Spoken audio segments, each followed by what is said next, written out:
Good morning tenth class. बेटा online class में हम आपको न्यूलैंड्स लॉ और डॉबेराइनर ट्रेड्स के बारे में बता चुके हैं और आज के इस वीडियो में हम लोग आपको मेंडलीव्स पीरियडिक लॉ के बारे में समझाएंगे। ठीक, तो मेंडलीव्स पीरियडिक लॉ ये कहता है कि properties of elements are periodic function of their atomic masses.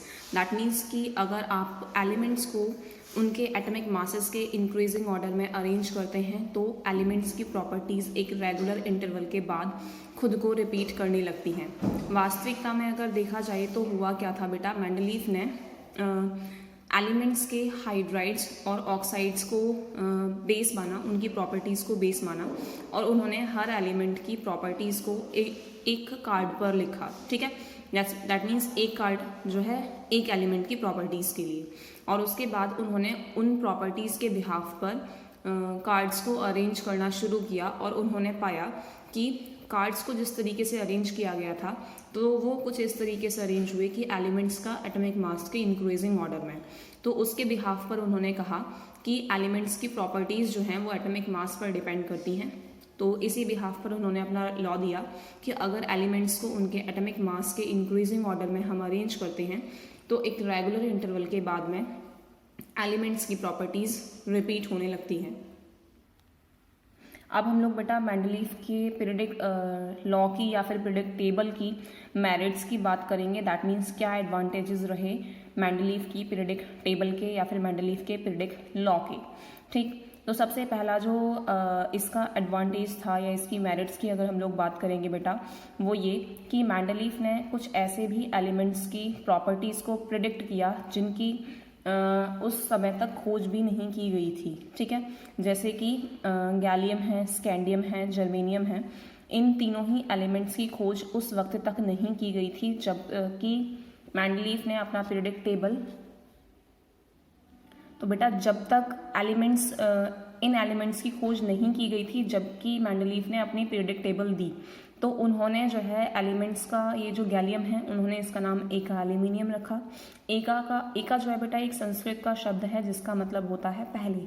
ठीक है, तो एल्यूमिनियम जो है वो गैलियम से पहले है तो इसलिए एका एल्यूमिनियम। स्कैंडियम को एका बोरोन कहा गया है जबकि जर्मेनियम को एका सिलिकॉन कहा गया है। ठीक है, तो उन्होंने जब पीरियडिक टेबल में एलिमेंट्स को अरेंज किया तो उन्होंने इन एलिमेंट्स के लिए जगह छोड़ दी और जब इन एलिमेंट्स की खोज की गई तो इन एलिमेंट्स को उन गैप्स में जो कि मेंडलीव ने पहले से ही छोड़े हुए थे उन गैप्स में इन एलिमेंट्स को रखा गया और जो पीरियडिक टेबल मेंडलीव ने दी थी उसमें कहीं पर कोई भी डिस्टर्बेंस क्रिएट नहीं हुआ। ठीक है,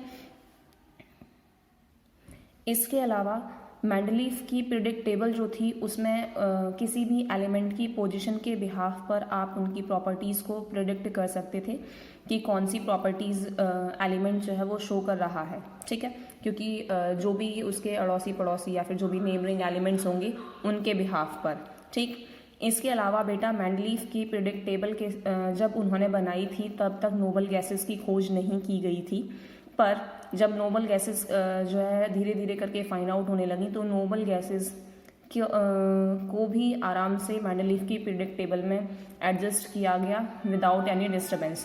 दैट मीन्स पहले से जो पीरियडिक टेबल है उसमें कोई भी डिस्टर्बेंस नहीं क्रिएट किया गया, नोबल गैसेस को भी एडजस्ट किया गया। इसके अलावा जो भी उन्होंने प्रिडिक्ट किया था कुछ एलिमेंट्स की एग्जिस्टेंस, उनकी प्रॉपर्टीज़ एग्जैक्टली वैसी ही थी जैसा कि मेंडलीव ने पहले से इस बारे में बताया था। अब बेटा हम लोग मेंडलीव की पीरियडिक टेबल की डीमेरिट्स की बात करेंगे। दैट मीन्स डिसएडवांटेजेस की बात करेंगे। तो डिसएडवांटेजेस की बात करें तो उसमें सबसे पहला जो डिसएडवांटेज है बेटा पोजीशन ऑफ आइसोटोप्स है। अब हम सबसे पहले इस चीज़ को जानेंगे कि आखिरकार आइसोटोप्स क्या होते हैं। तो आइसोटोप्स बेटा ऐसे एलिमेंट्स होते हैं या ऐसे सब्सटेंसेस होते हैं जिसका कि देखिए अब यहाँ पर इसको इस तरीके से समझें बेटा, अगर हम आइसोटोप की बात करें तो आइसोटोप जो है वो दो शब्दों से मिलकर के बना है, आइसो और टोप। ठीक है, यहाँ पर देखें आइसो प्लस टोप। अगर हम बात करें आइसो का मतलब बेटा सेम होता है और टॉप का मतलब होता है पोजीशन। ठीक है, तो फिलहाल अगर हम आइसोटॉप की बात करेंगे बेटा तो आइसोटोप ऐसे सब्सटेंसेस होते हैं जिनका कि एटॉमिक नंबर जो होता है, एटॉमिक नंबर जो है वो सेम होता है बेटा, जबकि एटॉमिक मास जो होता है वो डिफरेंट होता है। ठीक, अब क्योंकि हमने ये कहा कि सेम सब्सटेंस है, उसका एटॉमिक मास अगर डिफरेंट है तो दैट मीन्स ये कि अगर हम लोग मेंडलीफ के पीरियोडिक लॉ के अकॉर्डिंग बात करें तो मेंडलीफ ने ये कहा कि एटॉमिक मास के इंक्रीजिंग ऑर्डर में, तो उसके बिहाफ पर जो आइसोटोप्स हैं उनको एक से ज़्यादा पोजीशन मिलनी चाहिए। ठीक है, मान लीजिए कि आपके पास में कोई सब्सटेंस है A1, या ऐसे करके देख लें। ठीक, ये भी A' मान लीजिए, इसको A" मान लीजिए। ठीक है, तो मान लीजिए कि A आपके पास में कोई सब्सटेंस है जिसके कि 3 आइसोटोप्स हैं, A' और A". हमने ये कहा कि आइसोटोप हैं तो दैट मीन्स इनका एटॉमिक नंबर सेम रहा होगा बेटा, बट इनका एटॉमिक मास जो है वो डिफरेंट रहा होगा। तो इनको इनके एटॉमिक मास के बिहाफ पर 3 अलग अलग पोजीशंस जो है वो मिलनी चाहिए थी, जबकि मेंडलीफ की पीरियोडिक टेबल में ऐसा कुछ भी नहीं किया गया। तो वो अपना जो बेसिक जो रूल था कि एटॉमिक मासेस पीरियोडिक फंक्शन होते हैं या फिर एटॉमिक मासेस के इंक्रीजिंग ऑर्डर में, वो उसको ही स्ट्रिक्टली फॉलो नहीं कर पाए, क्योंकि इसके बिहाफ पर आइसोटोप्स को अलग अलग पोजीशंस मिलनी चाहिए थी, किसी भी एलिमेंट के आइसोटोप को अलग अलग पोजीशन मिलनी चाहिए थी, जबकि वास्तविकता में ऐसा नहीं हुआ। ठीक है, क्योंकि एक एलिमेंट को सिर्फ और सिर्फ एक ही जगह दी गई। इसके अलावा बेटा अगर हम लोग बात करेंगे, वो था wrong order of atomic masses. Wrong order of atomic masses से मतलब है क्योंकि इन्होंने कहा कि increasing order of atomic masses के इंक्रीजिंग ऑर्डर में, लेकिन उन्होंने अपनी सुविधा के अनुसार कुछ एलिमेंट्स में क्या किया कि कम एटॉमिक मास वाला जो एलिमेंट है उसको बाद में रखा और ज़्यादा वाले को पहले रखा। जैसे कि आप एग्जांपल ले सकते हैं कि कोबाल्ट, जिसका एटॉमिक मास बेटा 58.9 U होता है, जबकि निकल जिसका एटॉमिक मास अप्रॉक्स 58.7 U होता है। ठीक है, तो अगर हम लोग इन दोनों के एटॉमिक मास का कंपैरिजन करेंगे तो हम पाएंगे कि निकल का एटॉमिक मास कम होता है, जबकि कोबाल्ट का एटॉमिक मास ज़्यादा होता है। लेकिन उन्होंने क्या किया, मतलब अब उनके रूल के अकॉर्डिंग कोबाल्ट को बाद में आना चाहिए था और निकल को पहले आना चाहिए था, लेकिन उन्होंने अपनी सुविधा के लिए, अपने पीरियोडिक टेबल के अरेंजमेंट को बनाए रखने के लिए, प्रॉपर्टीज़ के बिहाफ पर अरेंजमेंट को बनाए रखने के लिए उन्होंने कोबाल्ट को पहले लिख दिया, वो कोबाल्ट को पहले जगह दी और निकल को उन्होंने बाद में जगह दी।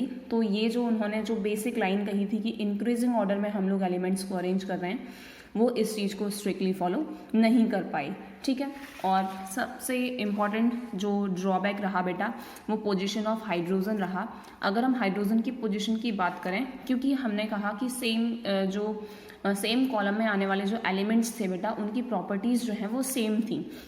तो देखें, हाइड्रोजन जो है वो एल्कली मेटल्स और हैलोजेंस दोनों के साथ में ही उसकी प्रॉपर्टीज़ जो हैं वो मैच करती हैं। किस तरीके से, अगर हम देखें कि हाइड्रोजन का एटॉमिक नंबर 1, इलेक्ट्रॉनिक कॉन्फ़िगरेशन 1, अगर हम एल्कली मेटल्स का इलेक्ट्रॉनिक कॉन्फ़िगरेशन देखें तो जैसे कि lithium 3 that means 2,1, sodium atomic number 11 that means बेटा 281।